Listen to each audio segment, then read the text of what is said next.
Hello, this is Eric. Today is February 17th, 2023. And in this video, we will be talking about the Oligarchic Republic in Brazil, right? If you remember our last class, we addressed the period of the Brazil politics known as the Republic of Sword, right? In which two military presidents ruled the country, right? And that was a really complicated time of the history of Brazil. So after that phase, after the Republic of Swords, the oligarchies in Brazil, I'm talking about the oligarchies that were located in the states of São Paulo and Minas Gerais, right? These oligarchies thought, well, now it is time for us to rule the roost, okay? It is our turn, and we are going to determine and define who the presidents will be in this country so that these presidents may represent our interests, right? Well, and that was possible because, since the second reign, coffee was basically the flagship in the country, right? So these oligarchies, they were rich, they had political power, they had economic power, and they could, as I said, they could rule the roost, okay? And that's exactly what they did. So the Oligarchic Republic goes from 1894 to 1930, and it is characterized by the alternation of power between oligarchies in the states of Minas Gerais and São Paulo.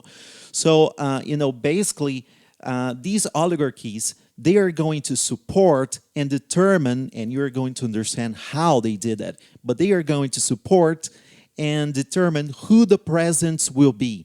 And these presidents will establish agreements with the other states, so that the interests of these oligarchies may be not only understood, but may be implemented, okay?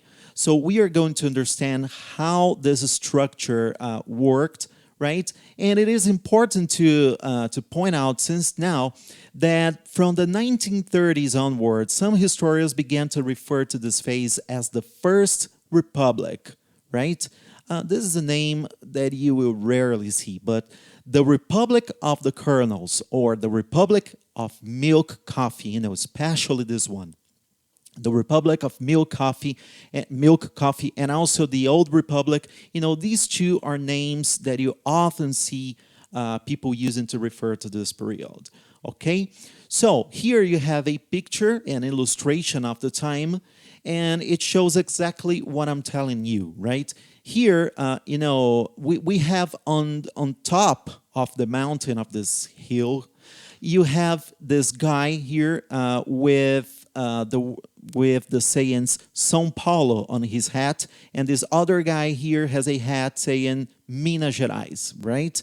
So these are the guys, the colonels representing the power of the oligarchies in these two states, right? And showing here, you have a throne, and it says here, President of the Republic.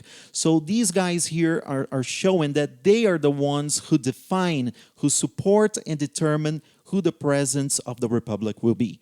While these other guys down here, they will be merely watching that. They cannot stop, the power that these two states have here, right? Although they will somehow be benefited by supporting these two states in this agreement that is called the Republic of Milk Coffee, okay? And we have to emphasize here another fact. Out of all these other states here, only Rio Grande do Sul has some influence in the political scenario, right? This is true because in the 1930s we are going to have Getúlio Vargas, the new president, put in a halt to this milk coffee republic and starting a new era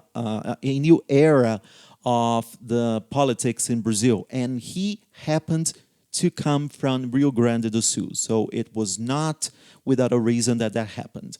Okay? So the word oligarchy comes from the Greek and means government of the few. Thus, oligarchy designates a government that is dominated by a group of people or families that is united by the same economic activity or political party. Oligarchies end up forming close groups, reject any form of different thinking. In this way, even in democracy, it is possible to have cases of oligarchic governments. Did you read that? Did you understand that? Even in democracy, it is possible to have, you may see cases of oligarchic governments, okay?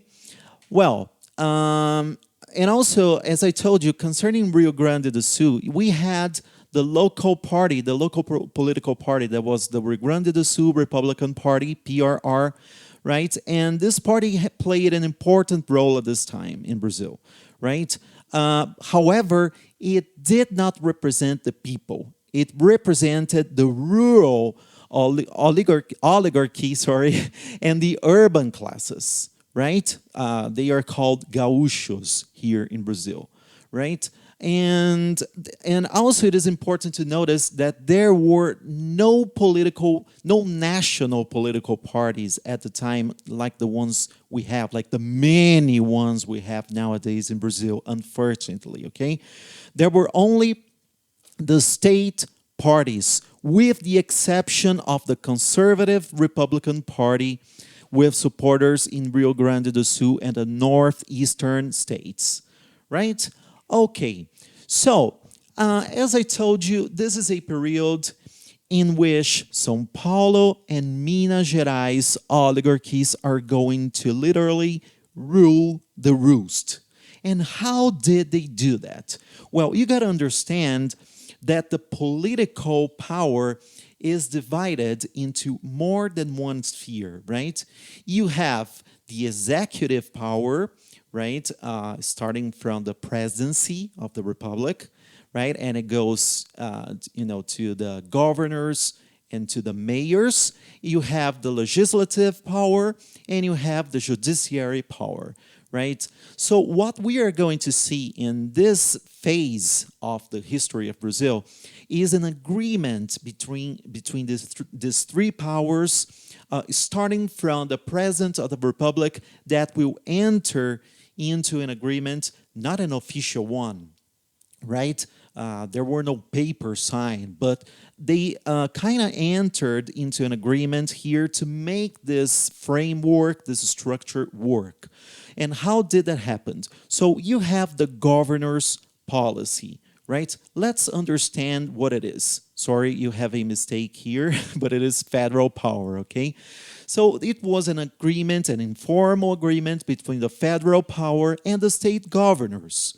Remember, the other states, they did not have any capacity, any economic influence to change the way that, São Paulo and Minas Gerais led, the political destiny of the country.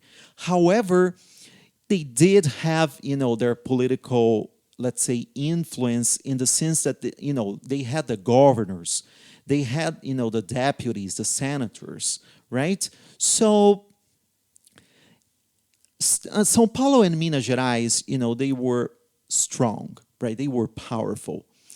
But that was a big country, and instead of battling and seeing, blood being shed and this kind of thing, they decided to offer a very profitable agreement, to these other states. Look, we, São Paulo and Minas Gerais, are going to refer, to indicate, to show our candidate for presidency, right? And this president will establish rules that will benefit us here, oligarchies in São Paulo and Minas Gerais. And in exchange for that, you will have total political freedom, right? Nobody is going to disturb you for anything. And you will have the autonomy that you have always fought for, right? Remember our last class about the Republic of the Sword, people that wanted autonomy for their states? Well, this is what, this federal power supported by the São Paulo and Minas Gerais oligarchies is offering, to these states. And they accepted that. It was profitable for them, right? So, and also, there would be no blood being shed, no wars, and everybody, the elites, right? All these politicians would be happy. However, it was not a peaceful time of the country, right, in terms of people. The people were watching that, were watching all of that agreement between these governors and presidents and so on, and they were not happy. We're going to see that, right? And from Campos Salles, right, the president, the first civilian president in Brazil, we're going to have the following presidents that will be encompassed by this agreement, right, this governor's policy, right? And these are the names: Rodrigues Alves, Afonso Pena, Nilo Peçanha, Hermes da Fonseca, Venceslau Braz, Delfim Moreira, Epitácio Pessoa, Arthur Bernardes, Washington Luiz, right? So you see, it was a lot of presence here, right? Presidents being loyal, faithful to this agreement, okay? And, well, you have to understand that we are talking here about, presidency and governors, right? However, we do have the other levels of the executive power, of the legislative power, right? And, those other levels, they need to be subjected, to this agreement so that the whole thing could work.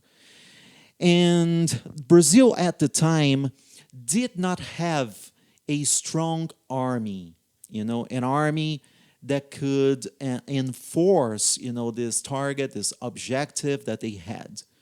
So what they did here basically is they would resort to these colonels, right? Colonelism. And it is very important that you understand how that worked, right?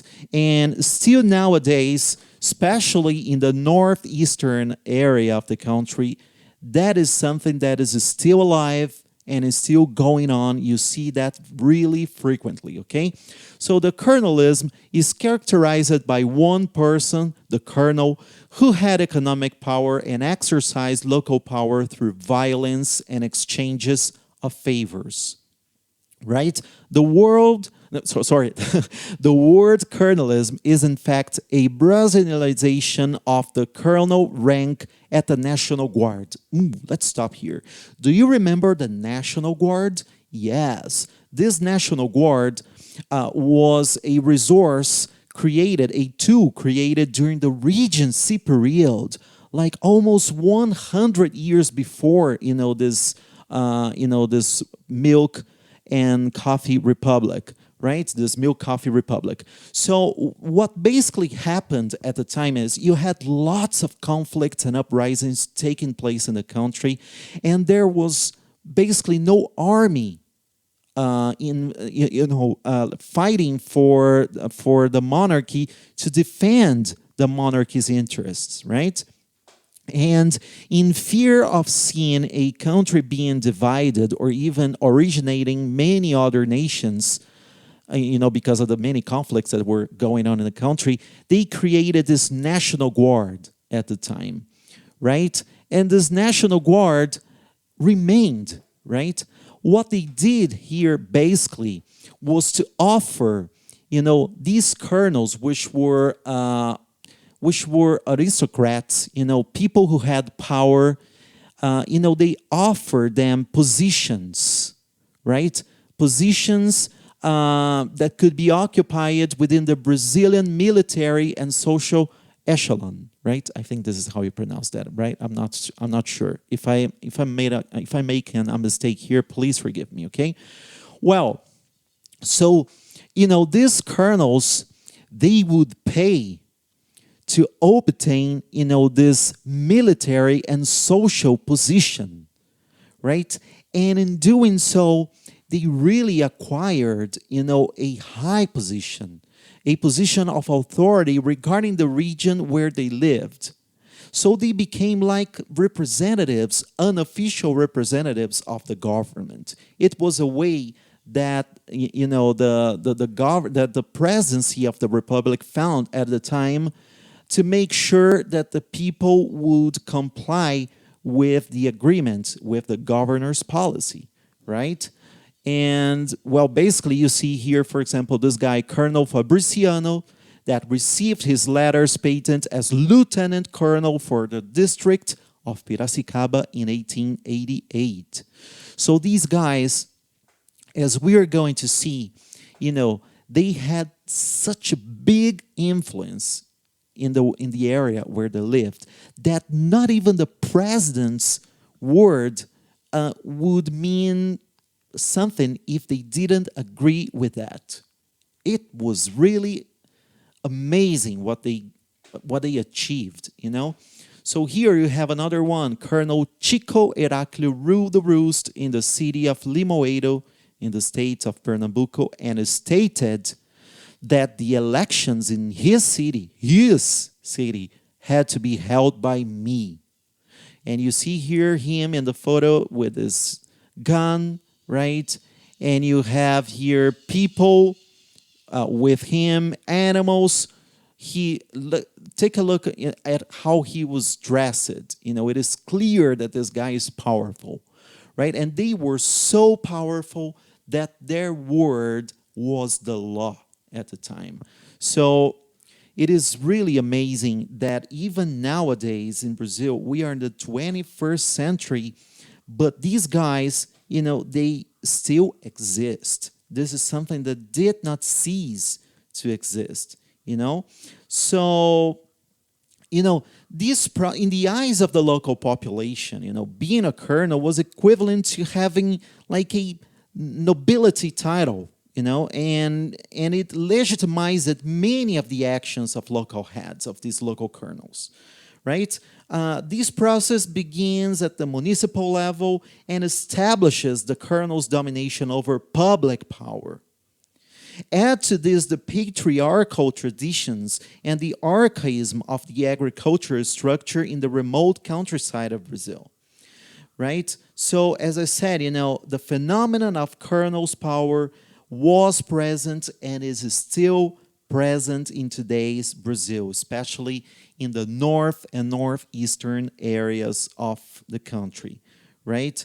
So the political elite was made up of merchants, large landowners, and local political leaders, right? They were able to exercise influence of the local population as undisputed authorities. No one would ever want, to fight these guys. They were really powerful. And basically, they employed militias to repress and maintain social order while they preserved their own interests, right? And they would, on the other hand, distribute benefits. They would sponsor the feast of the local saints. They would be godparents of countless children who were born in their lands. They would give livestock to the most prominent cowboys. This is what these guys were and still are, right? This is the sad thing. It is still exists. And, they basically were the ones that implemented and enforced and guaranteed that the interests of the president and consequently of the oligarchies would be respected, would be complied with. How did they do that? Well, aside from everything else that I told you that they did, they also implemented the controlled vote or the open votation, right? Vote at the time was open.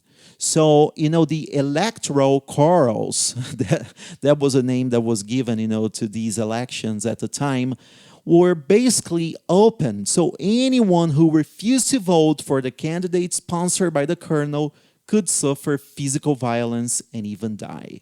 Yes, this is how things happened. And you thought that Brazil was a friendly nation, right? That nothing bad happened here. Oh, you're definitely mistaken. You're definitely wrong about that, okay? So, as I told you, the people did not like it and the people did not remain quiet. Right? The Oligarchic Republic was not a quiet period in the history of Brazil. Groups and parties outside the circle of power, such as the urban classes, protested against the government. Right? And also, São Paulo and Minas Gerais interests were not, they not always matched. That was also a problem, as you see here in this illustration. One guy desiring to go to this side and the other guy, desiring to go to this other side while, the tails were tied. Yeah, that was kind of funny, right? But yeah, it sometimes happened, right? And as a sign of these protests, and the way that people really manifested that they didn't like, this oligarchic republic, a sign of that, for example, was the vaccine revolt in 1904. That happened when President Rodrigues Alves took office in 1902, right? The city of Rio de Janeiro was chaotic, was dirty at the time. It really, if you would live there, it would stink, right? So basically they had tons of garbage on the streets, piled up on the streets, and you had the smallpox virus, you had many diseases proliferating sorry, around the city, right? So that was really a dirty time of the nation. And when Rodrigues Alves took office, he wanted to redevelop the city of Rio de Janeiro, which was the capital of Brazil at the time. So what did he do? He destroyed tenements and huts, promising, the inhabitants that they would have a place to dwell after that, but that did not happen. So these population that had their tenements and huts destroyed, they had to go to the hills, right? They had to run to the hills. Oh yeah.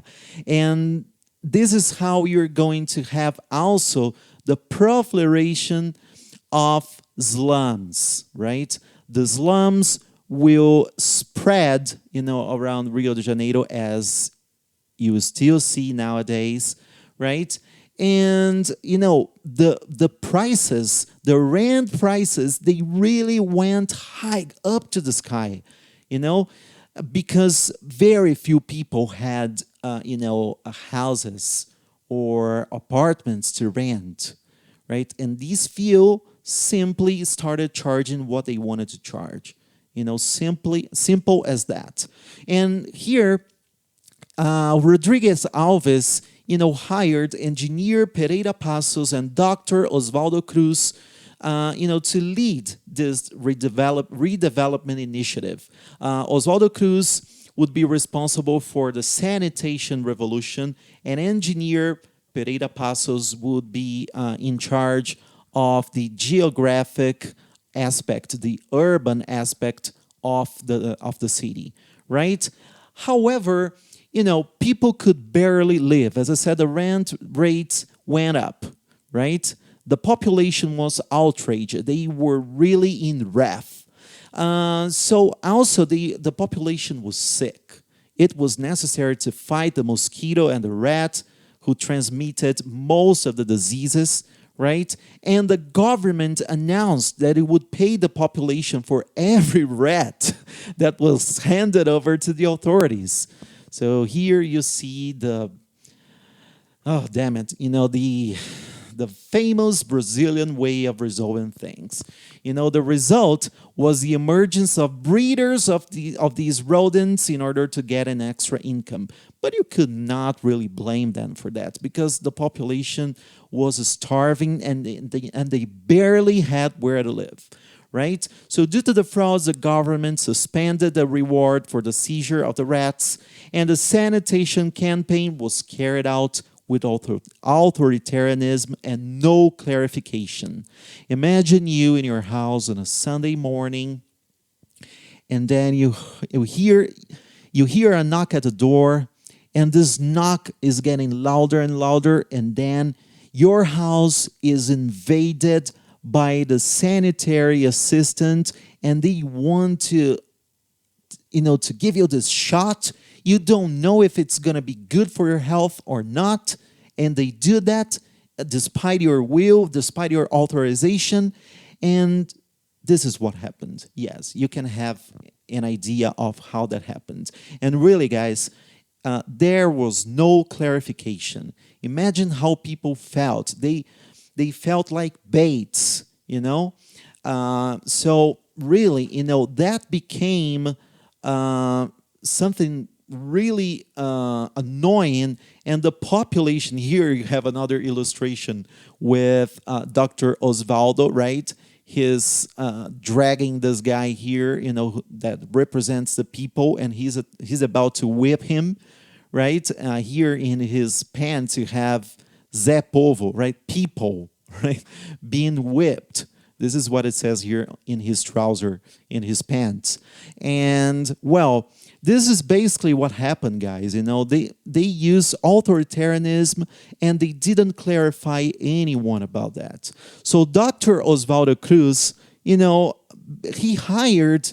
was hired to fight diseases, right? But his mandatory vaccination imposition really outraged Brazilians. And so between November 10th and 16th, 1904, the popular leaders of Rio de Janeiro took the streets to confront public health agents and the police.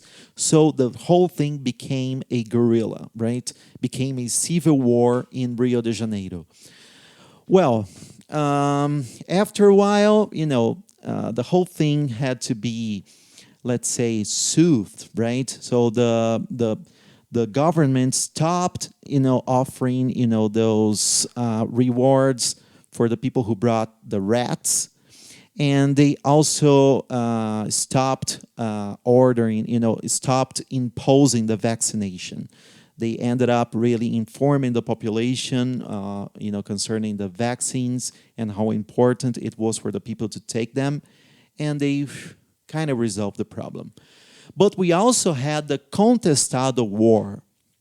It took place in the southern region of Brazil, between the borders of Paraná and Santa Catarina, again, the southern region of Brazil, and was a social-political conflict caused by the dispute of these territories. So what happened here, guys, basically, is that, the colonels and this American company called Brazil Railway Company, they simply decided to build a railway that would connect São Paulo to Rio Grande do Sul, and they ignored the people that lived there, right? People who lived in poor conditions. And they made these people even poorer, by really destroying their homes to the detriment of the interests of the colonels and the American company, Brazil Railway Company. So these two parties, the colonels and the Brazil Railway Company, they simply ignored the people living there and decided to build this railway. Well, so you had this guy here, José Maria de Santo Agostinho, and he saw the suffering of these people, right? And he proposed that they would resist, this intent by these two parties, the colonels and that company. And the war began, right? The government, instead of talking, they decided to arm soldiers against these farmers, the people who lived there, they had nothing but agrarian tools. And that led to the deaths of many people, mostly peasants, including the leader, José Maria de Santo Agostinho, who was killed at the Battle of Irani. And here you have a picture of this battle, right? It is really amazing, that those kind of things happened. I think it's very important to say that by this time, as you can see, more and more you had pictures showing what's going on. You have the newspaper, you have the media.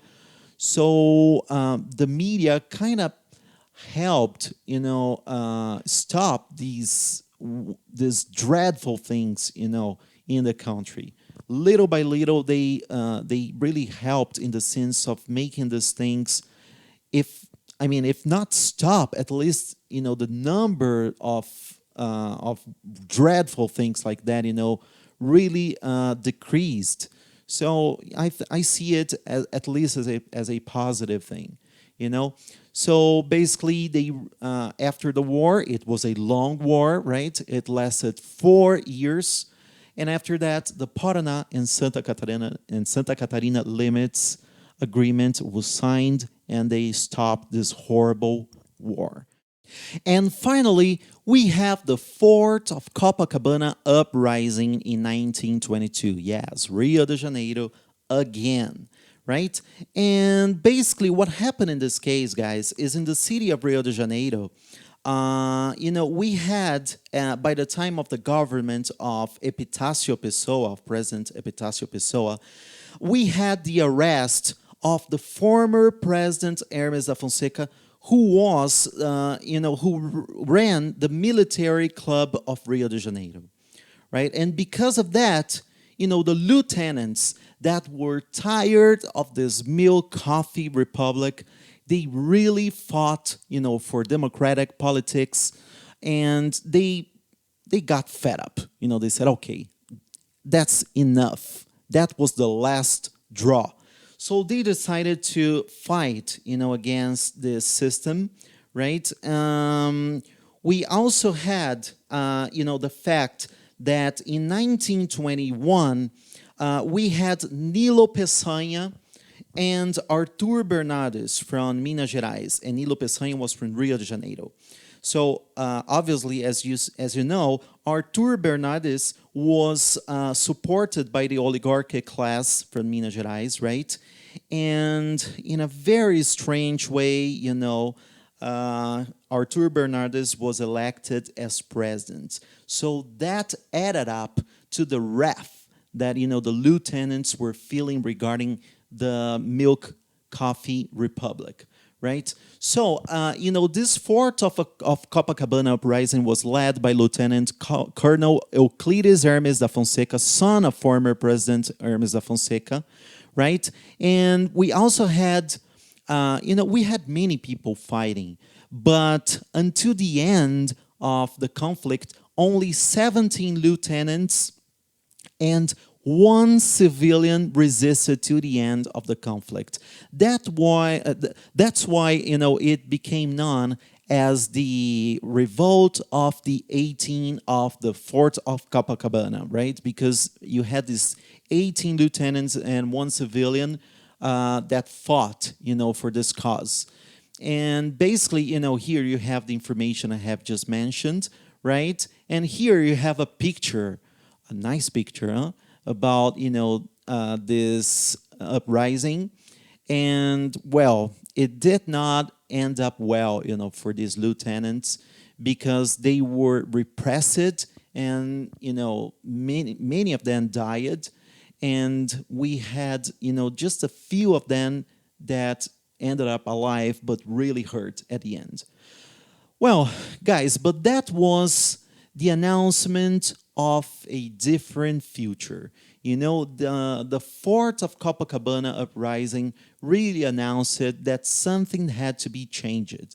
The people was tired of seeing, presidents and politicians from São Paulo and Minas Gerais taking turns in the power. And especially Rio Grande do Sul was tired of that. And in our next video, we will talk about Getúlio Vargas, right? Getúlio Vargas, a candidate defeated in 1930, in the 1930 elections. You know, he is going to lead the 1930 revolution together with other social actors, and that will modify certain forms of governing, that will modify the Brazilian political scene at the time and put an end to this oligarchic republic. Okay? Thank you so much for your attention and see you in our next video.